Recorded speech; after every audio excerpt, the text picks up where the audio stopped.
Okay, it looks like we're coming in clear across the country, and it's nice to hear. Nice to have everyone here today.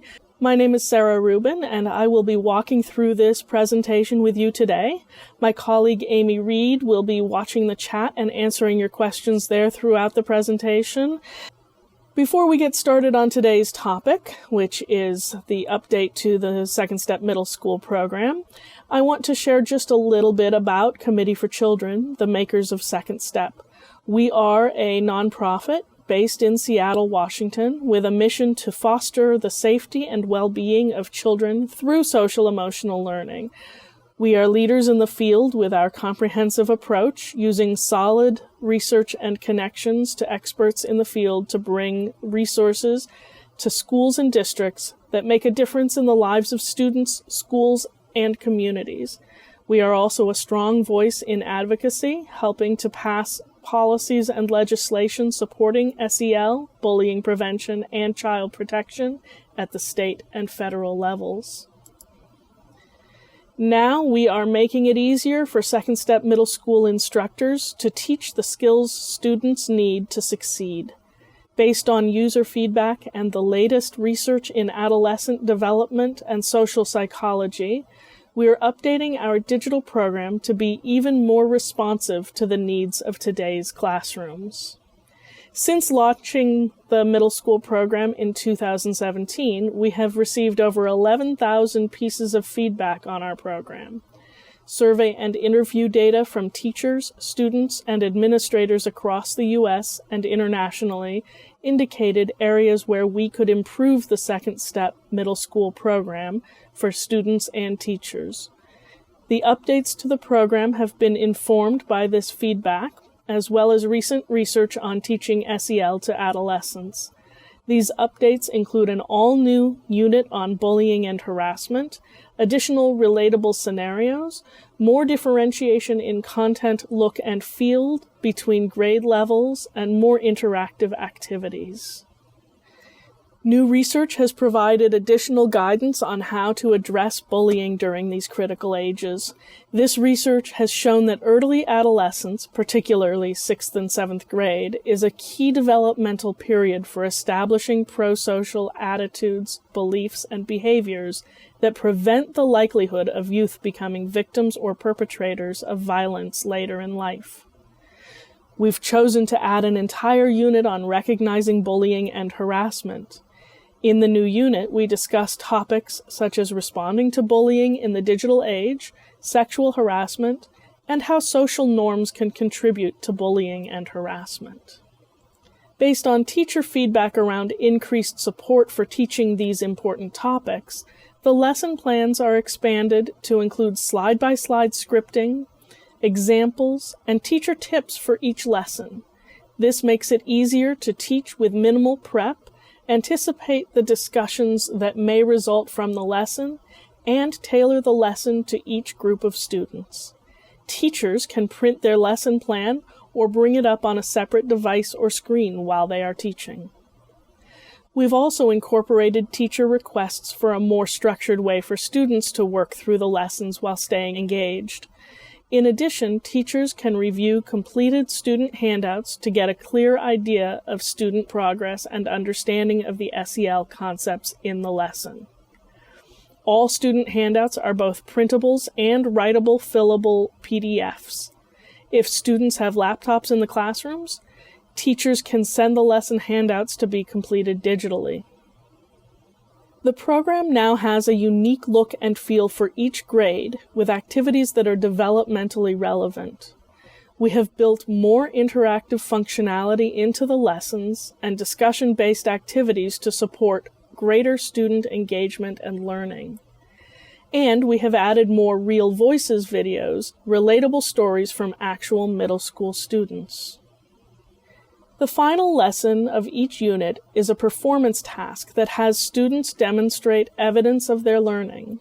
For students, the performance-based task is an opportunity to directly apply their learning to an activity or prompt. For teachers, the performance task enables them to see visible evidence of students' learning.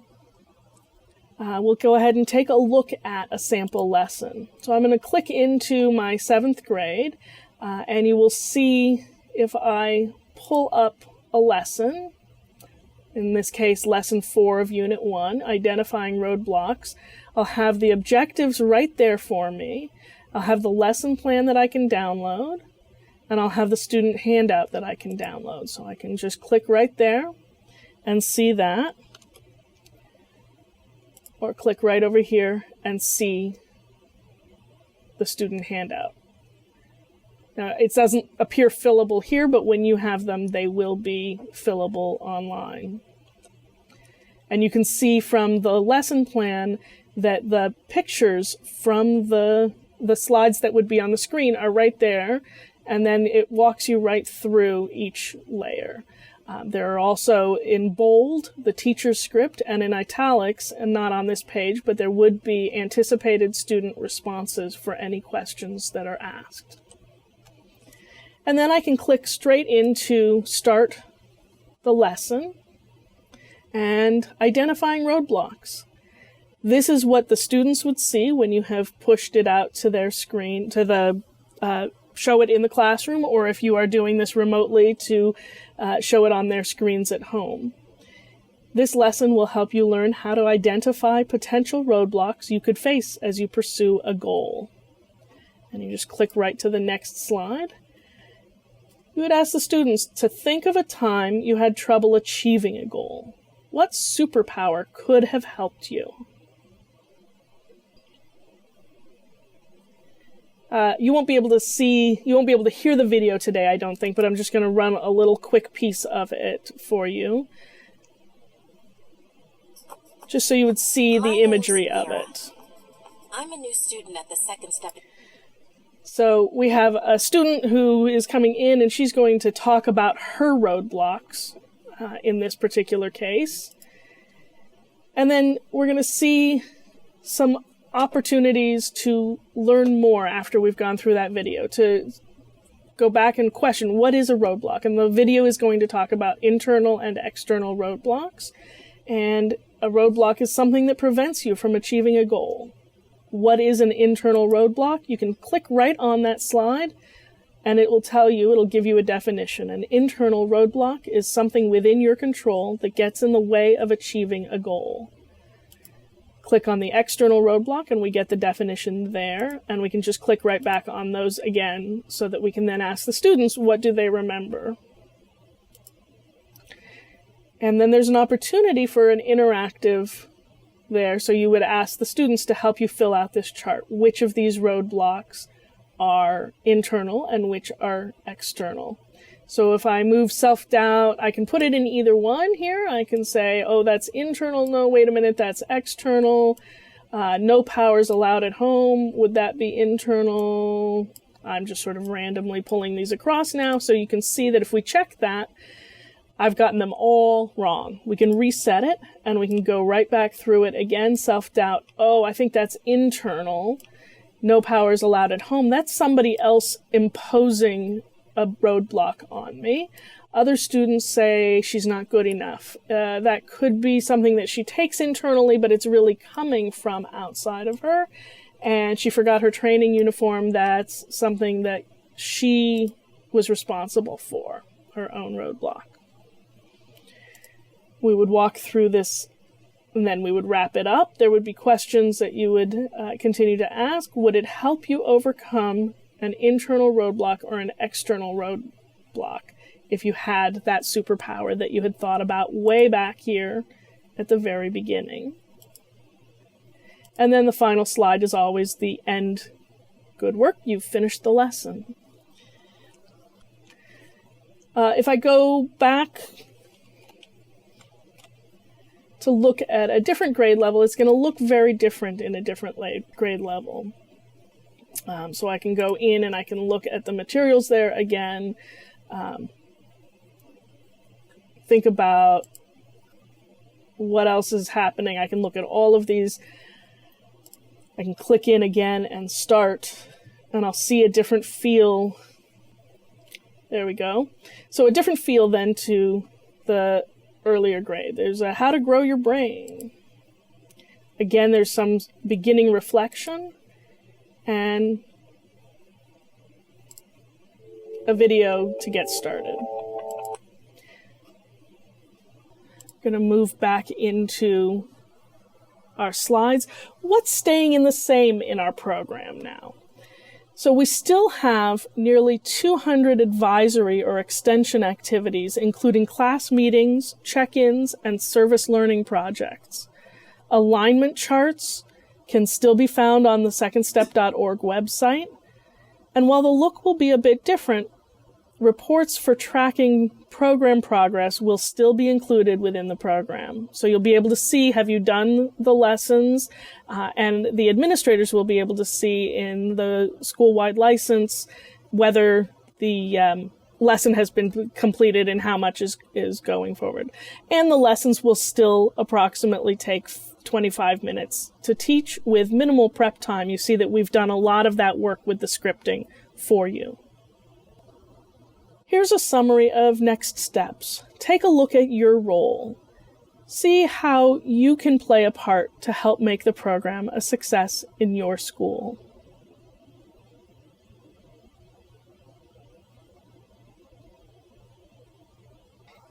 In August of 2020, that is very soon, but probably late August at this point, the update will simply replace the current version on your Second Step dashboard. For a smooth transition, we are offering a couple of unique resources, including our Community Rebuilding Unit to help in-person classrooms and schools, and our Remote Learning Advisory Guide to support schools that are doing remote learning with COVID-19. For delving into the Second Step Middle School program, we encourage the following steps. We recommend you begin back-to-school training after the update arrives in late August. Before that, there will be a PowerPoint available on our website for staff orientation. The update will include updated training for each unit as well, so training before the update hits won't train for the updated version. Please wait to set up your 2021 school year classes until after the update. Any class you set up now or prior to that update will be removed with the update, and you'll have to start again. Following the release of the updated middle school program, we encourage you to begin with the training embedded in the program, starting with Unit 1 training, and then hit the Unit 1 mindset and goals lessons and go from there in order. The lessons are designed to be taught in order. They build on each other, and you'll see that especially when you hit the end of the unit and get the performance tasks. We do have the Second Step advisory activities that are available for use at any time. I know there are a lot of questions out there, and one of the big ones is, when will the update drop? We have late August as our drop date, but hopefully some of the supports that we have for you regarding community rebuilding and the remote learning advisory guide will help you get started before your actual class start dates. All right, we do have a few minutes for questions if anybody has them.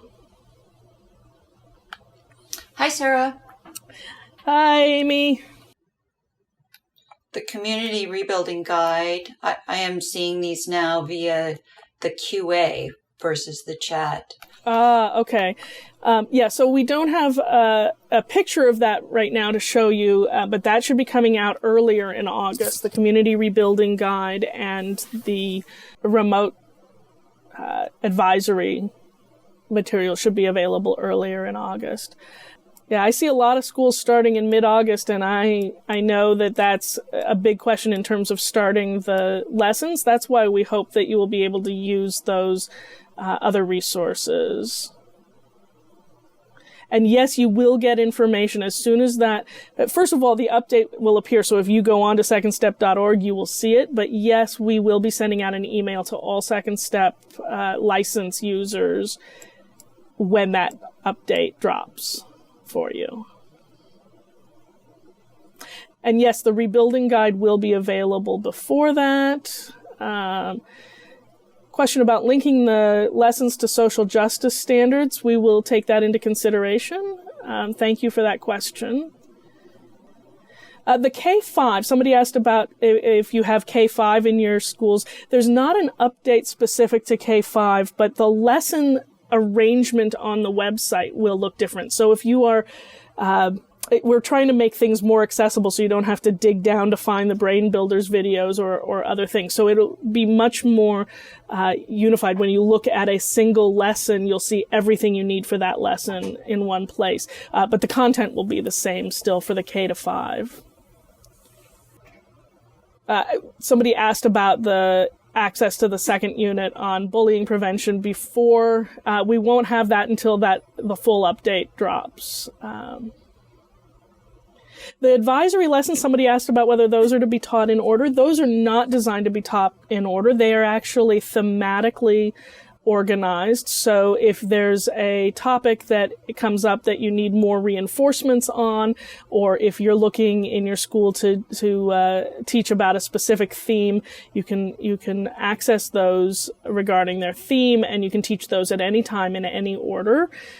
So that's great news for you. Those are also things that are available for you to use in that period before the update arrives in late August. So those will be available to you now in the current system, those advisory or extension lessons.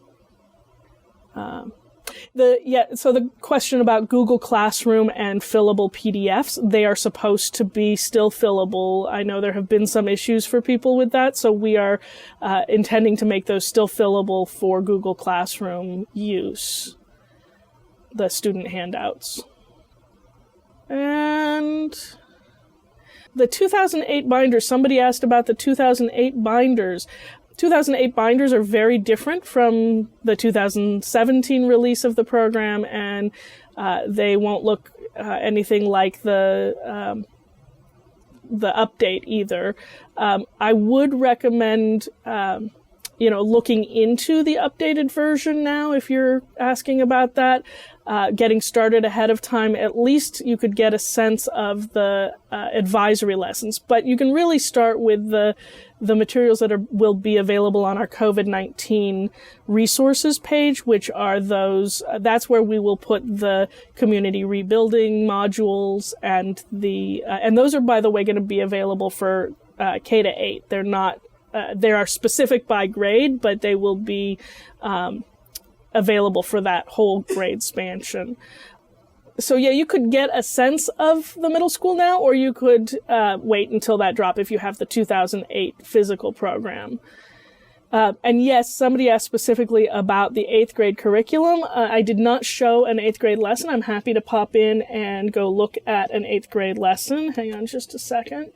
So yeah, we've differentiated across all grades much more completely.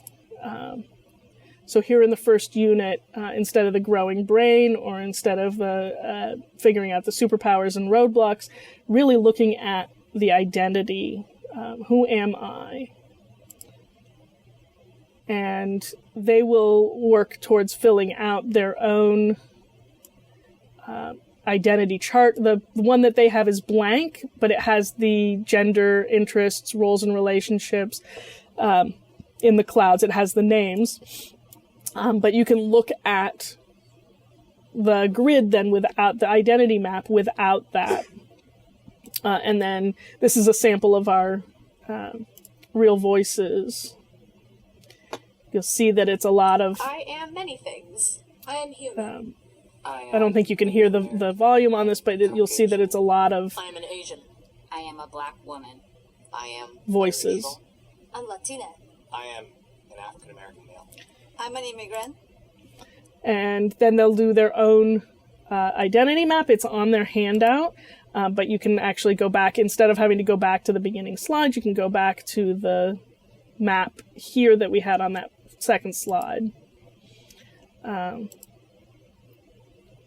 more questions, thinking about their identity. So I hope that helps. A unit ending activity. Let me see if I can pull one of those up. Somebody wanted to see an example of one of those. So I will go to just the same one that we were in a moment ago. And the final lesson of Unit 1 in Grade 8. So you'd see that they were actually building towards this from the identity map, but now they're envisioning a path that can take them to become their best self. Gives them a chance to reflect backwards, not just recent time, but substantially. Who were they before and where are they going? And the activity here, charting their course.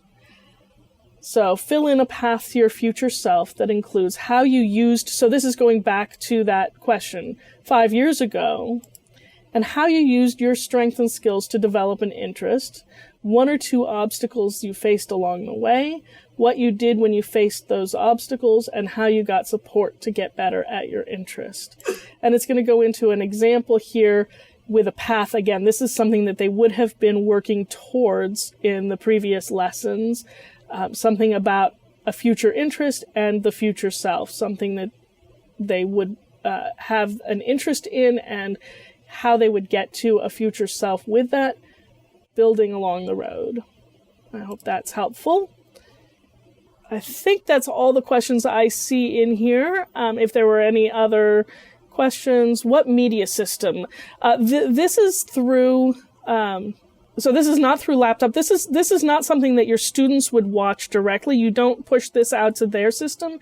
You would be showing these on a screen to them in the classroom, or if you're doing remote learning, you would be doing it digitally to them. It's all built into our own system. It's not going to block things, and we will be able to help you if you find that your IT that there is something blocking. We can help you figure out where things are. Is the PowerPoint for staff training for the updated version available? Amy, do you know the answer to that one? Yes. I believe on the, hold on just a second, I think it's on the middle school implementation and training. There is a staff overview presentation. I'll paste the link in the QA. Great. Okay. Well, it looks like we are coming to the end of our time here today. The Remote Learning Advisory Guide it is differentiated by grade level. So there will be, I think with the middle school, it'll be more in general towards the middle school. So it's differentiated from the youngest levels, not differentiated specifically 6th, 7th, and 8th. It's the lessons themselves that are differentiated when you get into the program. Somebody asked about the lessons and videos being done in real time. You can't say just give them access to our materials as they are, but what you can do is do like a Zoom recording of yourself. It's complicated because they're supposed to be in group conversation or paired up one-to-one with another student. So you can record those lessons to send out, and that's part of what our remote advisory guide will help you work with to some extent. And we are coming to the end of our day, so if we didn't get to your question, I apologize. We will come back to that and we will send you a follow-up email. Thank you all for being here today and for your wonderful use of Second Step and your support of your students, because I know that's an especially big deal right now with all of the questions coming up, the COVID-19 school closures, remote learning. We thank you, teachers, principals, counselors, for all the work that you are doing. Have a great day.